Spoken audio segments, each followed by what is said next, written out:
Pergunta é essa agora. Quais as possibilidades que dominar isso que a gente acabou de fazer destrava na carreira do profissional do movimento? O que possibilita, a partir do momento que ele sabe fazer isso que a gente acabou de fazer, o que ele ganha? Seja de possibilidades na clínica, de condutas com exercício, tudo que vocês puderem imaginar. Vai lá, não vou falar não, só eu falo. Eu vou dar só acho que uma introduzida, olhando por um outro ponto, que eu acho que é onde talvez o Franco e o Thiago consigam detalhar um pouquinho mais assim do que isso pode de fato mudar, como até mesmo pensando em produto, serviço, você ser visto como um profissional diferenciado no mercado. Toda essa análise que o Cássio estava fazendo junto com o Franco, com o Thiago, lá do paciente, filmando, aquilo é um caso real, né? Então, apesar da gente estar discutindo aqui, aquilo, comecem a pensar o diferencial de você pegar, o paciente está com uma queixa, ou o seu aluno fala de alguma esporte que ele pratica, e você quer fazer um treino baseado nas demandas ali do esporte que ele faz. Imagina o diferencial de você falar, vamos então dar uma olhada no movimento junto para a gente entender como que a gente pode mudar.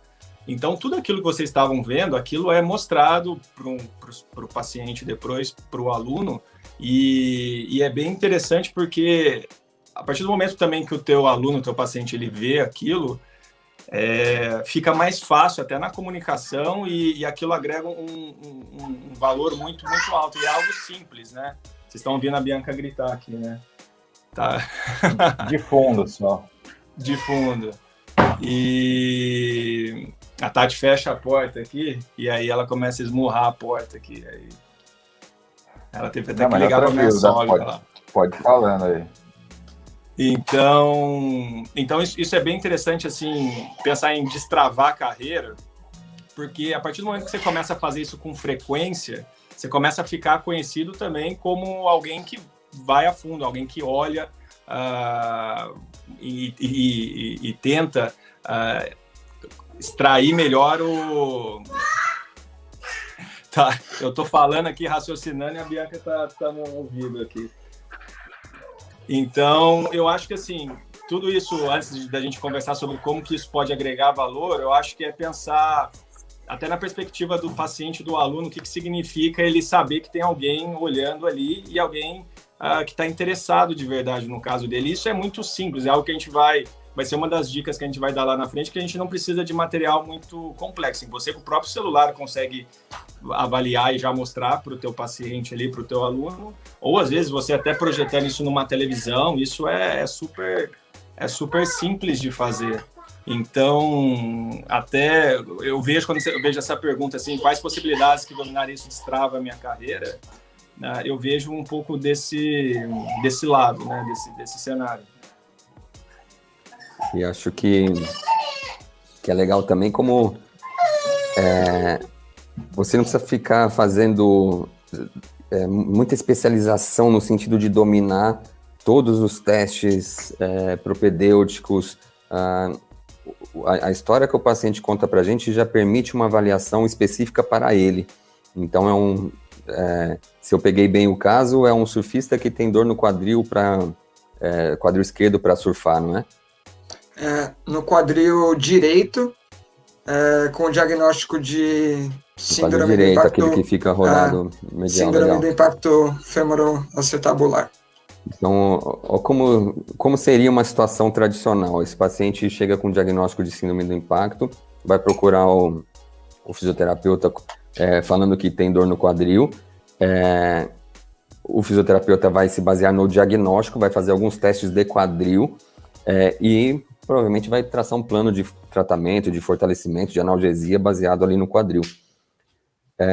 Quando a gente olha para a funcionalidade, a gente entende que não é um quadril doente, é um indivíduo que realiza uma tarefa num ambiente complexo e que a sustentação dele nesse ambiente está ruim. Então a gente precisa melhorar a sustentação dele, dos dois membros inferiores, para que esse quadril pare de sofrer. Então conhecer o movimento permite a gente traçar um plano de avaliação na hora. Você não precisa resgatar testes que alguém criou algum dia focando numa patologia ou numa articulação. Você imediatamente acha uma forma de entender aquele problema e depois traçar uma solução. Então, que possibilidades que dominar isso destrava? Destrava autonomia. Você fica autônomo para fazer a avaliação e tratamento em casos que você pode nunca ter visto na vida. Se você souber uma boa análise de movimento, interpretar bem o movimento e aprender também ferramentas de didática de movimento, como mudar o movimento, você fica autônomo. Qualquer paciente cair na sua mão, você tem condições de resolver. Tiagão, agora a sua contribuição. Legal O que demais, mais cara. que você vê que destrava? Eu acho que principalmente essa questão de fugir do convencional, né, cara? Como o Cássio falou, em qualquer tipo de lesão, às vezes o cara vai lá fazer aquele protocolo, analgesia, faz um fortalecimento, tal, não sei o quê, e coloca o cara de volta para fazer o movimento, né, do esporte dele.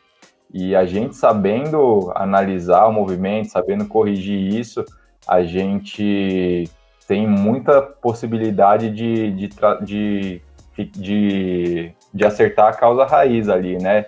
Não é, às vezes não é questão de força que tá sendo ruim pro cara, é o movimento que tá lesionando. E se a gente não mexer nisso, o cara vai fazer fisioterapia 300 vezes na vida e nunca vai melhorar. Então, acho que a gente consegue ser mais assertivo. O próprio treinador, educador físico, pode bolar um plano de treinamento para esse atleta que vá resolvendo esses déficits dele, né? Que seja pensando em performance. O cara não precisa nem pensar no impacto do quadril, mas ele pode achar uma solução para fazer um fortalecimento melhor, sem que isso piore a dor no quadril. Eu tô... Não, só mais uma coisa, só um insight rapidinho. Eu tô olhando aqui o chat, o Yuri Carvalho Mendes colocou assim: o povo tá mais preocupado em decorar parâmetro de ultrassom intenso do que entender biomecânica.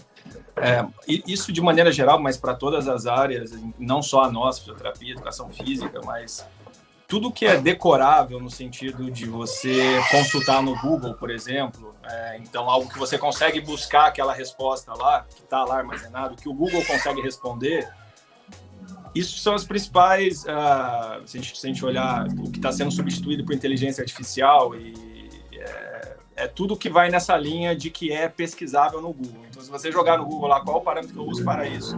Qual exercício fazer para isso? Se aquela resposta aparece e você faz aquilo, eu começaria a ficar um pouco preocupado como carreira, assim mesmo, porque igual antigamente foi substituído e está sendo substituído trabalhos repetitivos, manuais, né? E que isso é até bom, porque você destrava um pouco daqueles trabalhos chatos, né? Por robô.